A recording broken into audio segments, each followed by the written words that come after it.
नमस्कार साथियों, मैं नरेंद्र पवार स्वागत करता हूं आप सभी का विंग क्लासेस के इस यूट्यूब प्लेटफॉर्म पर।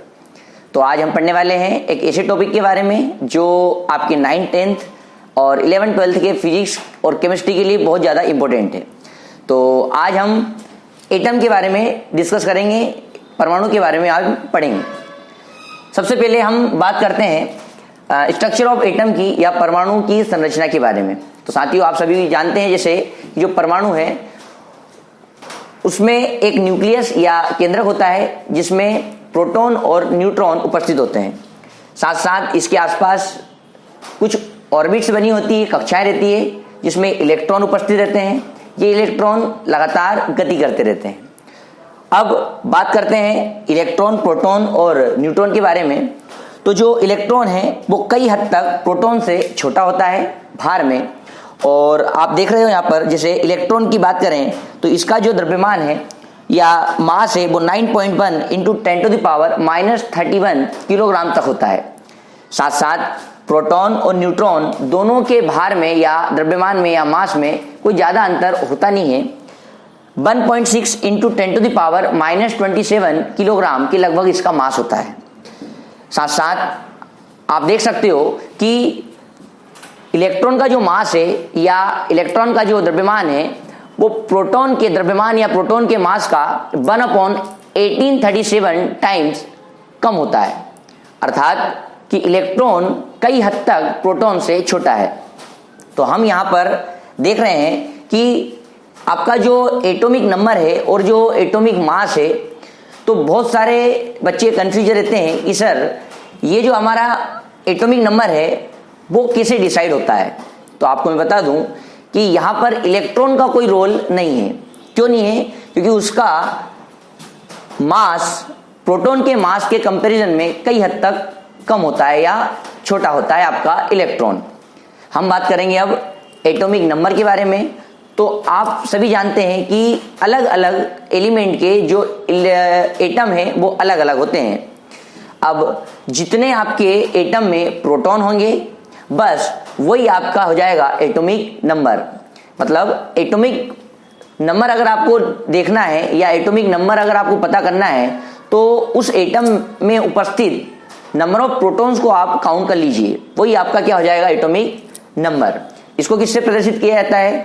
या एटॉमिक नंबर को हम डिनोट करते हैं Z से। साथ साथ बात करें अपन एटॉमिक मास की या परमाणु द्रव्यमान की, जिसको A से डिनोट करते हैं या A से प्रदर्शित किया जाता है। ये क्या है? तो इसमें प्रोटॉन के साथ साथ न्यूट्रॉन के नंबर्स को भी आपको ऐड करना पड़ता है। मतलब क्या? मतलब नंबर ऑफ न्यूट्रॉन में अगर नंबर ऑफ प्रोटॉन को अगर आप ऐड करोगे तो आपका आ जाएगा एटॉमिक मास। और एटॉमिक नंबर और एटॉमिक मास के बेस पे आप नंबर ऑफ न्यूट्रॉन को फाइंड कर सकते हो। जैसे कि आप सभी जानते हैं कि यहाँ एटॉमिक मास में दो चीजें जुड़ रही है, जबकि एटॉमिक नंबर में सिर्फ आपका प्रोटॉन है। मतलब यहाँ प्रोटॉन भी, यहाँ भी प्रोटॉन है, लेकिन एक्स्ट्रा क्या है यहाँ? तो यहाँ पर एक्स्ट्रा है आपका नंबर ऑफ न्यूट्रॉन। तो अगर हमें नंबर ऑफ न्यूट्रॉन्स अगर निकालने हैं तो किसी भी एटम का एटॉमिक मास में से एटॉमिक नंबर को अगर आप माइनस कर दोगे, यानी ए में से अगर आप जेड को माइनस कर दोगे तो आपको मिल जाएगा नंबर ऑफ न्यूट्रॉन। साथ साथ अगर आपको जानकारी हो तो ये मैं आपको बता दूं कि किसी भी इलेक्ट्रॉन या प्रोटॉन के ऊपर चार्ज भी होता है, आवेश भी होता है, जबकि न्यूट्रॉन पर कोई आवेश या चार्ज नहीं होता है, वो न्यूट्रल होता है। कितना होता है? तो याद रखना 1.6 इंटू 10⁻⁻19 कूलाम चार्ज होता है आपके इलेक्ट्रॉन और प्रोटॉन पर। अंतर सिर्फ इतना है कि प्रोटॉन पर पॉजिटिव चार्ज जबकि इलेक्ट्रॉन पर नेगेटिव चार्ज होता है। न्यूट्रॉन पे तो हमने बात की कोई चार्ज होता ही नहीं है। अब हम कुछ ऐसे टॉपिक पर चर्चा करेंगे जो कि आपके लिए बहुत ज़्यादा इम्पोर्टेंट है। जैसे मैं बात करता हूँ आइसोटॉप की, मैं बात करता हूँ आइसोबार की, मैं बात करता हूँ आइसोटोन की, मैं बात करता हूँ आइसोटर्म्स की, मैं बात करता हूँ आइसोइलेक्ट्रॉनिक की। ये सारे कहीं ना कहीं एग्जाम में आपसे पूछे जाते हैं, जिसमें बच्चे बहुत ज़्यादा कंफ्यूज होते हैं। तो हम इस वीडियो के माध्यम से अभी आपको सारा क्लियर कर देंगे। सबसे पहले बात करते हैं आइसोटोप या समस्थानिक की। अब ये होते क्या है?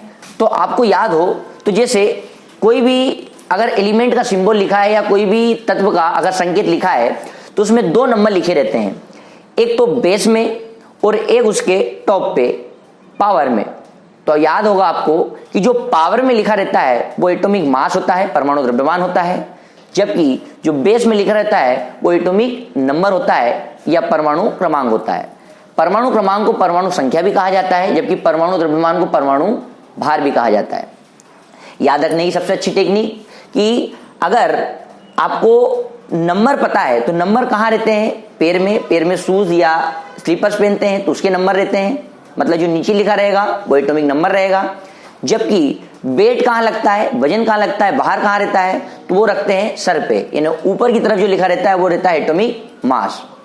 तो आइए हम बात करते हैं आपके आइसोटॉप्स की। आइसोटोप क्या होते हैं, तो आपने सुन रखा होगा कि बहुत सारे ऐसे एलिमेंट होते हैं जिनके नंबर तो सेम रहेंगे क्योंकि एलिमेंट तो सेम ही रहेगा वो, जबकि इनका एटॉमिक मास बदल जाता है, परमाणु द्रव्यमान चेंज हो जाता है। मतलब क्या कि same element having different atomic mass, अर्थात अलग अलग परमाणु भार वाले एक समान परमाणुओं को आप आइसोटोप्स कह सकते हैं या समस्थानिक कह सकते हैं। मतलब क्या, मतलब उसमें जिनका एटॉमिक नंबर तो सेम रहेगा बट एटॉमिक मास डिफरेंट हो जाएगा। अब एटॉमिक नंबर सेम रहेगा इसका मतलब क्या, एटॉमिक नंबर सेम रहेगा मतलब वो एलिमेंट आपका सेम है, क्योंकि एक एलिमेंट का एटॉमिक नंबर सिर्फ एक ही हो सकता है, ये आप सभी जानते हैं। तो हम बात करते हैं, जैसे यहाँ पर हाइड्रोजन के मैंने 3 आइसोटोप्स लिख रखे हैं या समस्थानिक लिख रखे हैं, जिसमें नीचे जो रहता है वो आप सभी जानते हैं एटॉमिक नंबर रहता है, यहाँ पर भी 1 है, यहाँ भी 1 है, जबकि यहाँ भी 1 है। इसका मतलब एलिमेंट आपका सेम है। जबकि बात करें यहाँ पर मास की तो यहाँ का मास 1 है, यहाँ मास 2 है, जबकि यहाँ मास 3 है। मतलब परमाणु द्रव्यमान यहाँ पर अलग अलग है। तो हमने यही सीखा है कि जिसका एटॉमिक नंबर सेम हो, एटॉमिक मास डिफरेंट हो, उसे ही हम क्या बोल सकते हैं, आइसोटोप्स। इसमें हाइड्रोजन का इसको प्रोटियम बोल सकते हैं, ये ड्यूटेरियम है और ये आपका ट्राइटियम है। एक और एग्जांपल, जैसे ऑक्सीजन में आपने देखा होगा नीचे ऑक्सीजन का एटॉमिक नंबर कितना रहता है, तो 8, यहाँ भी 8 है, यहाँ भी 8 है, मतलब एलिमेंट आपका सेम है, जबकि दोनों का मास डिफरेंट है। यहाँ 16 है और यहाँ पर 17 है। उम्मीद है आपको ये समझ में आया होगा। बढ़ते हैं अगले टॉपिक की तरफ, जिसको बोलते हैं हम आइसोबार। साथियों, जैसा आइसोटोप्स होता है वैसे ही आइसोबार भी होते हैं।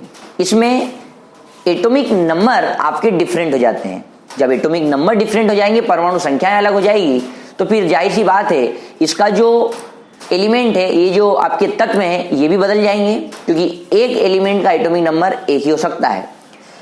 तो यहां पर लिखिए, जैसे भार का मतलब वही वेट, वजन या मास, सम का मतलब समान होता है, जिसका मास सेम होता है, समान होता है, और नंबर क्या हो जाएंगे फिर, different elements having same atomic mass, या अलग अलग परमाणु जिनका द्रव्यमान क्या हो, समान हो।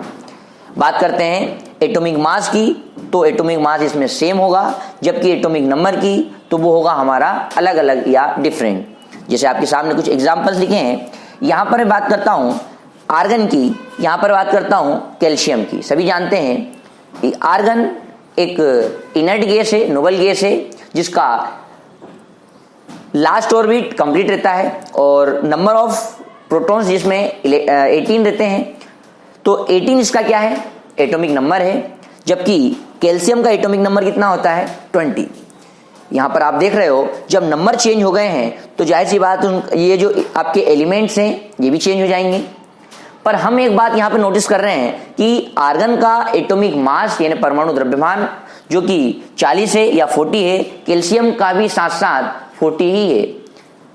नंबर ऑफ या एटॉमिक नंबर सेम है, जबकि एटॉमिक मास डिफरेंट है।